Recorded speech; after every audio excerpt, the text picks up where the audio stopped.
(1930년대) 후반 소련, 스탈린의 공포 정치가 절정에 다다랐을 때 흔하게 벌어지던 대숙청. 소련이 발표한 공식적인 사상자 수는 68만 명이지만 역사학자들은 무려 100만 명이 넘는 인원들이 희생되었을 것이라고 추정하고 있습니다. 잔혹하기 그지없었던 스탈린의 피해 대숙청. 그는 도대체 왜 이런 비극을 벌이게 되었을까요?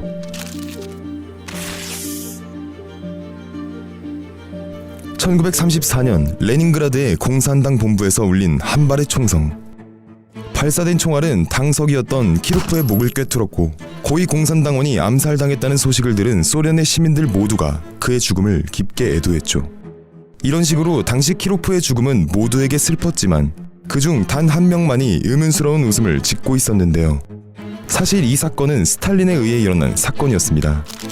평소 권력에 대한 야망이 너무나도 높았던 스탈린은 소련의 절대적인 통치자를 꿈꾸고 있었고 바로 이번 사건은 그런 그의 계획의 시작점이었습니다.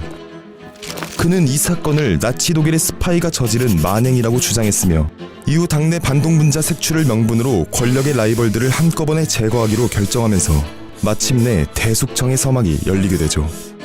특히 이런 선택에는 그의 마음속 자리 잡은 불안감이 크게 작용했는데요. 과거 스탈린은 붉은 혁명과 소련 건국의 동지들이었던 수많은 동료들을 계속해서 밀어내며 권력을 장악해왔습니다. 하지만 그는 이내 자신도 동일하게 라이벌들처럼 제거될지 모른다는 불안감을 갖게 되었고 그 상상은 점차 그에게 병적인 편집증을 가져왔죠. 그리고 그것은 차후 소련을 대공포의 시대로 몰아넣은 가장 큰 원인 중 하나가 되었습니다.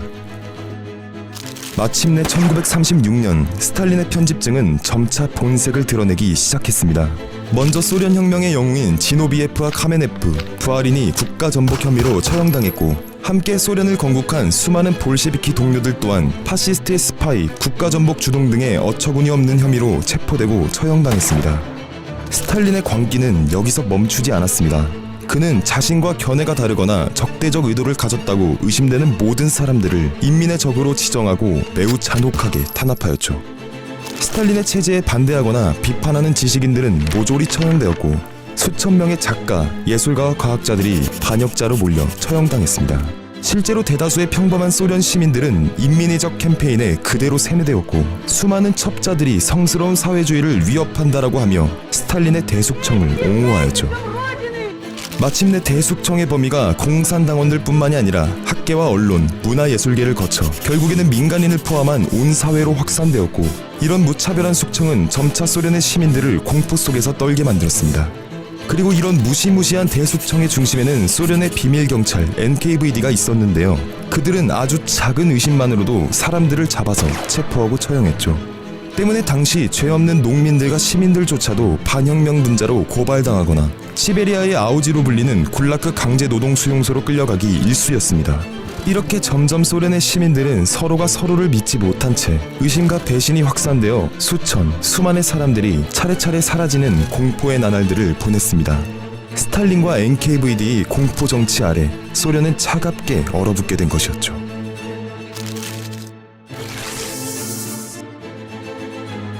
한편 숙청이 계속될수록 숙청을 담당했던 NKVD 입지는 점점 강해지면서 일반 시민들 사이에서도 NKVD에 대한 언급이 잦아지기 시작했는데요. 그러자 스탈린은 NKVD 수장이자 자신의 충실한 부하였던 예조프조차 영국과 내통했다는 죄목과 무차별한 대숙청의 책임을 빌미로 처형했습니다. 자신의 부하들에게 체포된 예조프는 스탈린에 대한 변함없는 충성심을 울부짖었지만 결국 예조프의 흔적들은 스탈린에게 남김없이 말살되었습니다. 이런 식으로 오늘의 숙청을 지휘했던 수장이 내일 아침에 숙청이 되어 시체가 되는 일이 흔해지면서 NKVD 요원들 사이에서도 점점 서로를 불신하기 시작했죠. 당시 소련의 시민들은 누구나 스파이로 지목당할 수 있었고 누구에게나 고발당할 수 있었습니다. 소련에서는 이웃, 친척, 친구, 심지어 부모와 부부 사이조차도 믿을 수 없었죠. 결국 숙청을 피하기 위해 가짜 서류와 거짓 보고가 판을 치기 시작했고 모든 기조행정이 무너져 내린 소련은 점점 썩어 들어가기 시작했습니다. 1937년부터 1938년까지 2년도 안 되는 기간 동안 약 70만 명 이상의 소련인들이 처형되었고 200만 명 이상이 굴라크에 끌려가 강제 노동을 당했다고 하니 실제로는 최소한 100만 명이 넘는 사람들이 처형당하거나 감옥에서 죽은 것으로 추산되고 있습니다. 또한 이런 마구잡이식 숙청은 소련의 미래를 이끌 유능한 인재들이 싹을 잘라 자국의 산업력과 국력을 심각하게 저하시켰는데요. 일례로 소련 군부의 상징이었던 붉은 군대조차 무자비한 대숙청의 칼날을 피해갈 수 없었습니다. 초창기 소련군의 매우 유능한 사령관이자 종신작전 이론을 창안한 투아첵스키 원수가 독일의 첩자로 몰려 처형당하면서 군부 숙청의 시작을 알렸고, 그를 포함한 소련군 5원수 중 2명이 더 잡히면서 총 3명의 소련군 원수가 처형당하죠. 이렇게 스탈린의 군부 숙청으로 인해 유능한 장군들과 장교들이 사라졌고 소련군의 질은 매우 낮아지게 되었는데요. 이는 특히 훗날 독소전 초반 양상에서 소련군이 대패하게 되는 직접적인 원인이 되었습니다.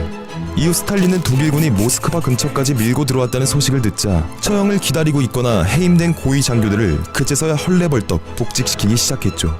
하지만 이미 대숙청으로 인해 군대의 조직관리, 지휘통제 시스템은 사실상 괴멸된 것이나 다름이 없었고, 무능력해진 소련군은 독소전에서 군과 민간인 포함 3천만 명 이상의 어마어마한 사상자를 내게 됩니다.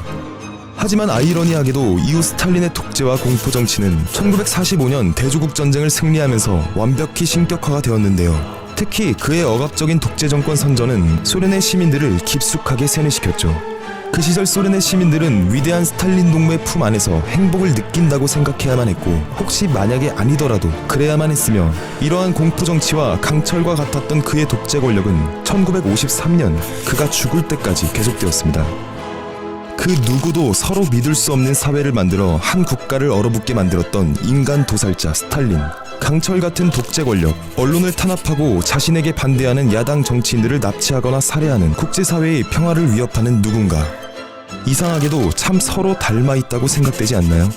여러분은 어떻게 생각하시나요?